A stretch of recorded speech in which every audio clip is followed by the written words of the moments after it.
¿Qué onda, camaradas? Soy Río Rubalcaba y a continuación les voy a mostrar un top 8 de los mejores libros que leí en el mes de julio. Ya sé que estamos a unos cuantos, unos días de haber pasado julio, pero bueno, a mí me apetecía hacer este video y lo que les estoy comentando, pues bueno, es en realidad una mezcla de los libros que pude leer en el mes de julio, que son 8, y los libros que me gustaron. Es decir, el top 8 en realidad son los libros que leí, pero acomodados de alguna forma que me han gustado, ¿no? Y pues bueno, espero que les guste este video y les recomiendo ampliamente cada una de estas historias, casi todas, ¿verdad? Bueno, vamos a comenzar en el número 8. En el número 8 se encuentra un texto de Edgar Allan Poe, de la conversación de Eros y Charmion. Una historia que prácticamente nos está hablando de una conversación de una superviviente, se puede decir, después de un trágico apocalipsis, y cómo la plática fue llevándose a que estos dos personajes vivieron, y estos dos personajes que uno le dice a otro, le dice qué fue lo que los llevó a esto, ¿no? Realmente estos tres puestos pues no me gustan para nada, o sea, no reflejan lo que es Edgar Allan Poe de forma esencial, no se refleja lo que es Edgar Allan Poe. Bueno, les voy a platicar más o menos lo que es lo chingón de esta historia. Pues bueno, esta historia es algo que a lo mejor en su tiempo causó mucho impacto, y es una plática o una historia que suele abarcarse de una forma no tan común. O sea, es una historia post-apocalíptica, y ya sé que hay libros que hablan sobre lo que pasa después del apocalipsis, de alguna forma apocalipsis zombie, apocalipsis de algún acontecimiento climático, etcétera. Pero aquí es un diálogo fiel. No hay eventos que digan y luego pasó un asteroide donde iluminaron las caras de los protagonistas. No, es una plática común y corriente. Lo feo de esto, pues bueno, es precisamente es una historia corta, es una historia que me hubiera gustado que se profundice, que hubiera mezclado otros elementos de fantasía, de ficción o de terror, que se viera cierto miedo en los protagonistas, y pues bueno, no se reflejó. Lo extraño de este libro, pues es una historia que lo poco que he leído de Edgar Allan Poe se sale de lo convencional que puede caracterizar a Edgar, y pues bueno, es algo que sale un poco de lo común de este autor, ¿no? Lo recomiendo, no, personalmente no me gustó, y definitivamente no lo recomiendo porque es un texto aburridísimo. Es un texto que sí tiene un fondo filosófico, pero personalmente yo prefiero leer ese fondo filosófico, yo lo prefiero leer en un libro de filosofía, tal cual, ¿no? Y sé que todas las historias se pueden sacar un fondo filosófico psicológico, pero bueno, personalmente a mí no me gustó. En el puesto número 7 está El poder de las palabras, del mismo Edgar. La misma forma de narrar una historia, que es el hecho de un diálogo, ¿no? Como si fuera una clase de teatro, pero sin describir precisamente lo que hay afuera. Y bueno, también El poder de las palabras es una historia un poco más entretenida que la del puesto número 8, pero igual no refleja lo que es El gato negro, por ejemplo, no refleja El cuervo, ¿no? El clásico cuervo. Entonces es un texto un poco aburrido, y precisamente Lo chingón de esto es el texto en sí, ¿no? El texto en sí que en base al verbo, no en base a la palabra, puedes hacer infinidad de cosas. Puedes manipular a las masas, puedes manipular a una persona, puedes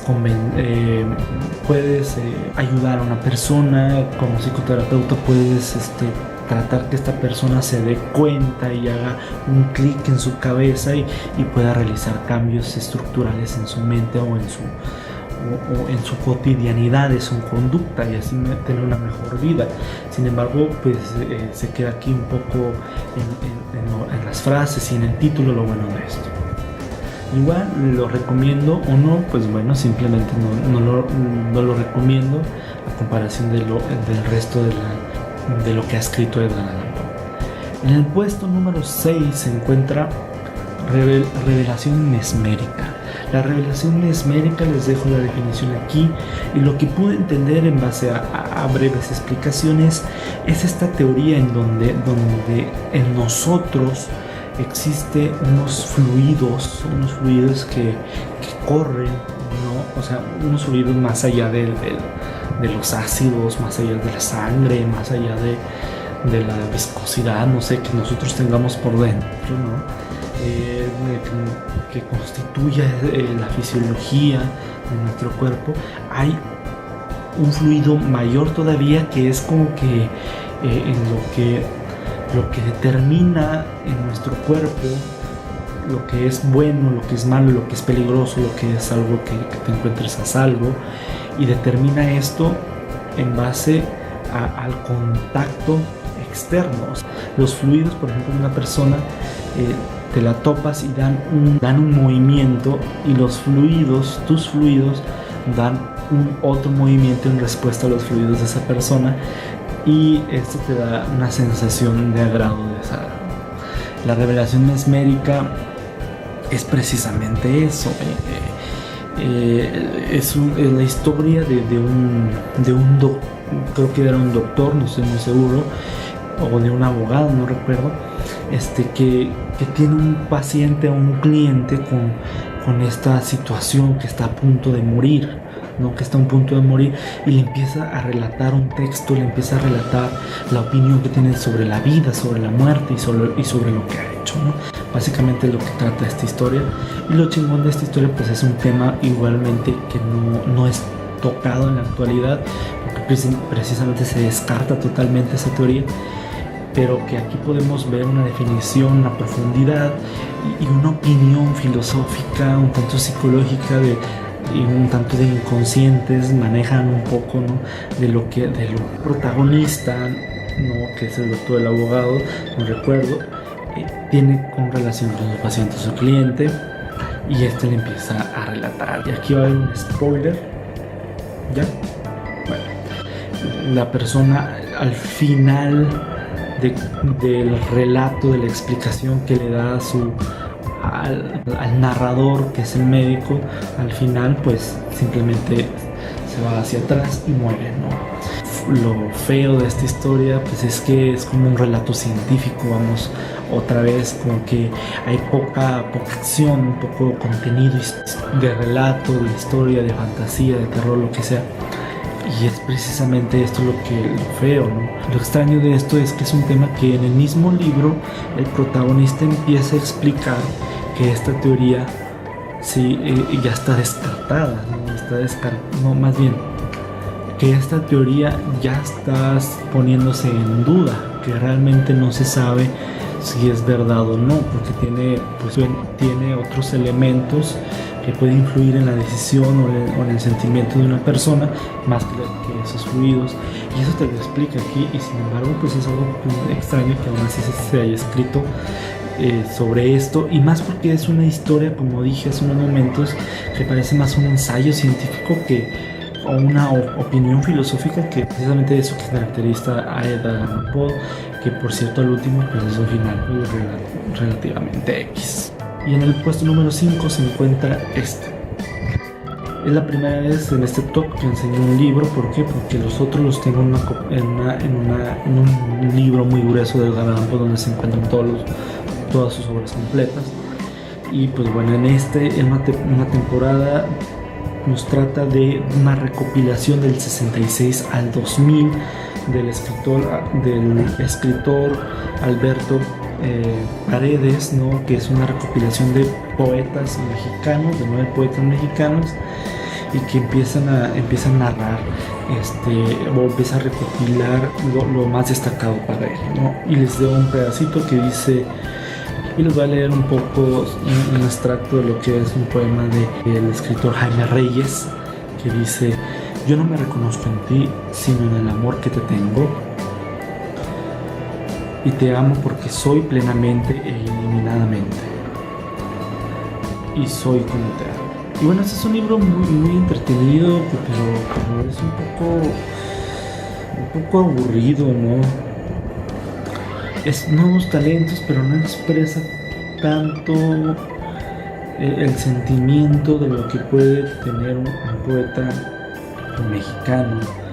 Y los pocos que comenta, pues yo creo que el mexicano cae en el sentimiento de derrotismo, en donde critica a lo externo y escribe interpretando sobre esto. Y es como que un poco de lo mismo que han escrito otros poetas. Realmente los grandes poetas mexicanos han agotado mucho estos temas de la melancolía, de la indiferencia, de las injusticias, de los desamores, y aquí estos poetas los reflejan, pero de una forma ya un poco que te esperas, ¿no? Que es como una historia típica, una novela típica, que lo vas leyendo y ya te vas esperando de alguna u otra forma lo que sigue, y ya cuando llegas al final ya te esperas precisamente al final. En el puesto número 4 se encuentra este libro, La fortaleza del psicoterapeuta, la contratransferencia. Un libro escrito por José de Jesús González Núñez, uno de los mejores psicoanalistas de este país, de México, y me pueden adelantar, es un libro que más enfocado a mi carrera, y aquí José González recalca la importancia de la contratransferencia, de ese sentimiento que nosotros como psicoterapeutas proyectamos al paciente al momento de que el paciente nos empieza a contar algo, ¿no? El paciente nos cuenta algún acontecimiento y nosotros reaccionamos y tenemos una opinión muchas veces no objetiva. La contratransferencia, y eso lo vi en la carrera, la contratransferencia es un factor visto, insisto, desde la carrera y desde algunas personas, es un factor negativo, es un factor que debemos de evitarlo. Al momento de reaccionar debemos de darnos cuenta de que hay un factor contratransferencial, debemos de darnos cuenta de que estamos depositando algo de nosotros en el paciente y que no es objetivo, y que debemos de racionalizarlo y debemos de buscar por qué, ¿sí? Esto en parte tiene razón, y esto es algo que ¿cómo se dice? Se explica en este pequeño libro, en donde dice José Jesús, sí, el doctor dice, sí, es un factor que se debe de analizar, es un factor que se debe interpretar, y lo debes de trabajar. ¿Por qué tú estás proyectando en esta persona esto y esto? ¿Y por qué después de haber dicho o contado esa historia, por qué reaccionas de esta manera? ¿Por qué haces estas preguntas? Etcétera, ¿no? Y pues bueno, es algo que se debe de hacer, pero también nos da la importancia, González Núñez, de que la contratransferencia es parte del proceso psicoterapéutico, que el paciente viene aquí para resolver sus problemas él mismo, pero que es una relación dual, es una relación en donde ambos, paciente y terapeuta, están creciendo, y tu contratransferencia le puede ayudar a esta persona. De eso se trata este libro, de las ventajas y desventajas de la contratransferencia. Y bueno, antes de pasar, me gustaría hablarles sobre lo chingón de este libro. Lo chingón de este libro es que es una investigación hecha en México, es un psicoanálisis mexicano, no se puede decir. Lo feo, pues bueno, lo feo es, realmente no tiene un aspecto feo, se puede decir que me hubiera gustado que el autor haga un estudio más profundo de esto, ya que es un libro muy cortito de no más de 165 páginas, ¿no? Y a mí me gustaría que fuera un estudio un poco más profundo. Lo extraño de esto, pues bueno, es precisamente eso de que José González Núñez y todas las asociaciones, por ejemplo en la que estoy yo en la APD, giran en torno a un psicoanálisis mexicano, o tratar de hacer un psicoanálisis mexicano. Y lo extraño es esto, ¿no? Que normalmente pues en las escuelas vemos toda una psicología, no nada más el psicoanálisis, sino la conductual, la gestal, etc. Toda una psicología la vemos básicamente desde el punto de vista del extranjero, ¿no? Lo recomiendo definitivamente, sí, pero si no estás en contexto sobre esto, entonces va a ser un libro que te va a aburrir. Tercer lugar tenemos a La Tregua de Mario Benedetti, un libro que es muy cortito, que no tiene ni 200 páginas, es un libro fácil de entender y es un libro escrito en forma de diario. El protagonista va escribiendo lo que le va pasando de forma muy seguida, no lo hace todos los días, pero sí lo hace de forma constante. Y va narrando su vida, ¿no? Es la historia de un personaje donde se llama Martín, donde él empieza a escribir lo insípido, lo cotidiano, lo estancado que se encuentra su vida. Es un tipo que ya está a punto de jubilarse, es un tipo de 50 y tantos años que él mismo dice que está entre esa edad de ya no ser joven, pero no ser viejo. Es una edad donde él relata una frase, es que aún puedes conseguirte algo. O sea, es una frase que a él incomoda algo, a él incomoda mucho, y que se encuentra precisamente en esa etapa donde no sabe qué hacer.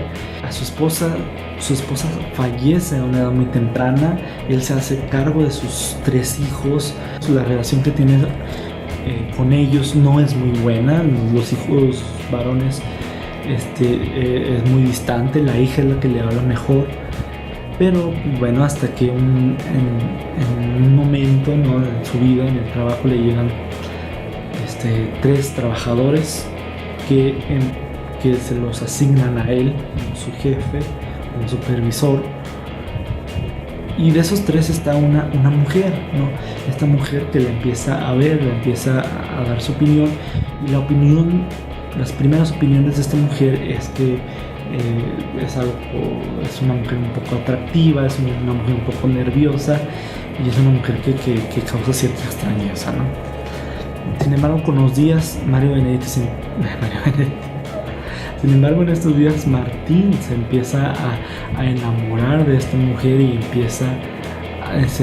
empieza a gustar esta mujer y empieza a tener eventos esporádicos, ¿no? Tu jefe, el protagonista sabe a dónde va de forma cotidiana y él empieza a tener eventos fortuitos, no arreglados, pero sin querer queriendo, ¿no?, con esta mujer y con el paso del tiempo ella accede a salir con él, Y bueno, para no hacerse más tan larga, la mujer se va al departamento de esta persona que compra un departamento, toda su familia se entera, los 3 hijos reaccionan de una forma diferente, hay una historia en cada uno de ellos, de los hijos, y al final, spoiler, aquí adelante en este video, la mujer muere, ¿no? Una falla en el corazón y el protagonista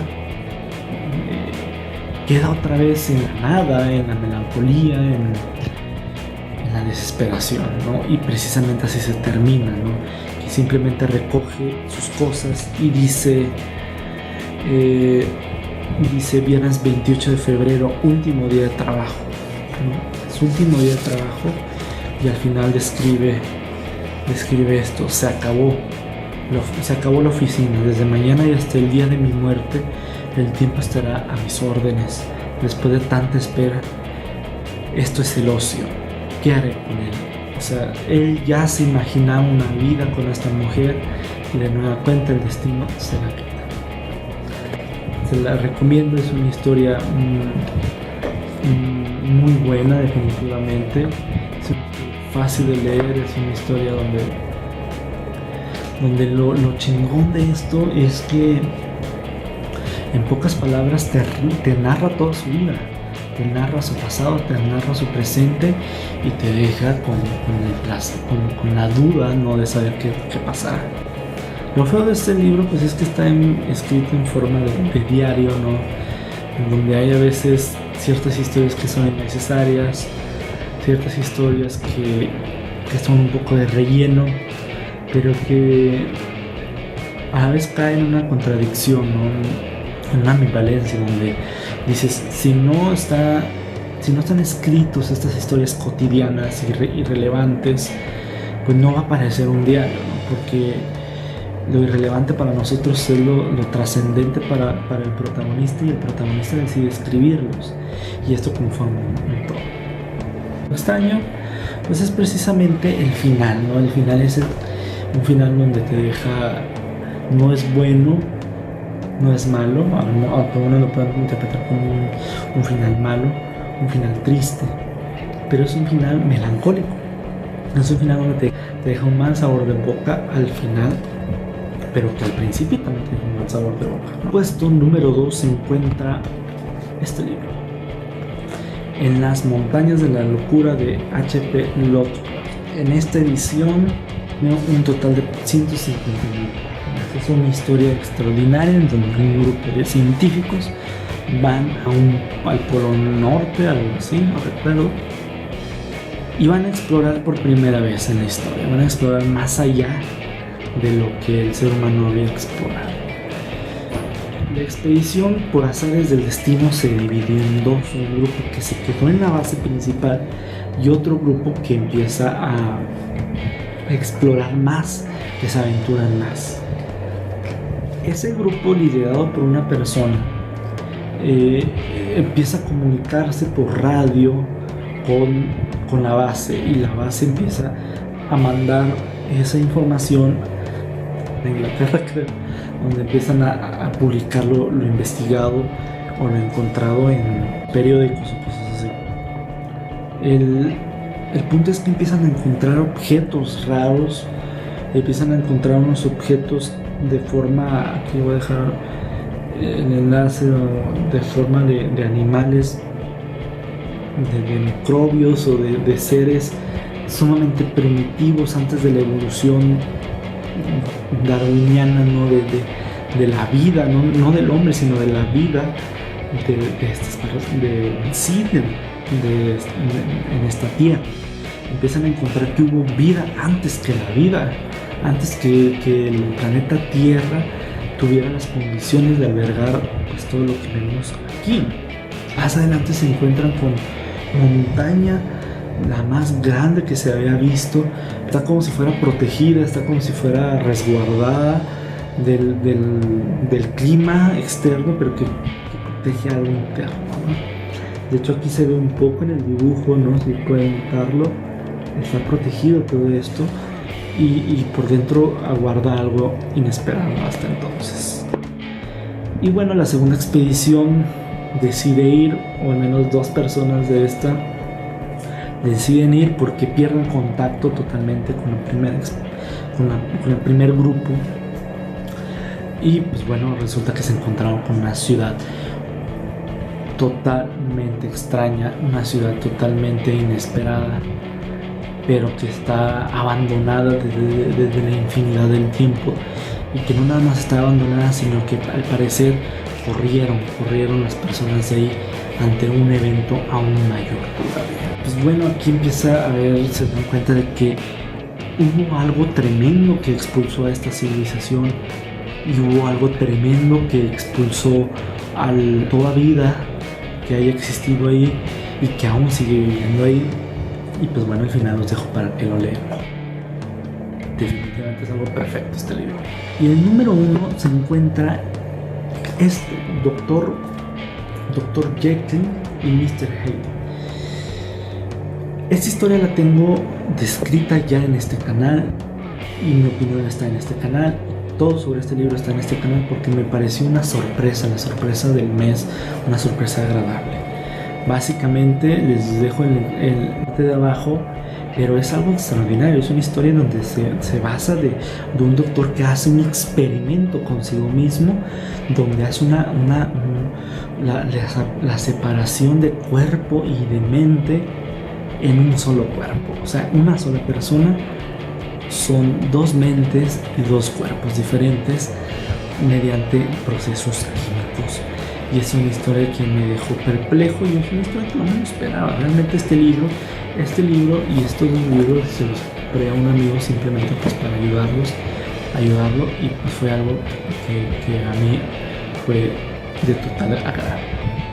Y bueno, camaradas, espero que les haya gustado este video. Es algo rápido porque ya estoy a punto de irme. Y pues bueno, pásense por mi página que es Ryu Rubalcaba y denle like si les gusta este video. Y pues eso es todo, queridos camaradas. Nos vemos. Bye.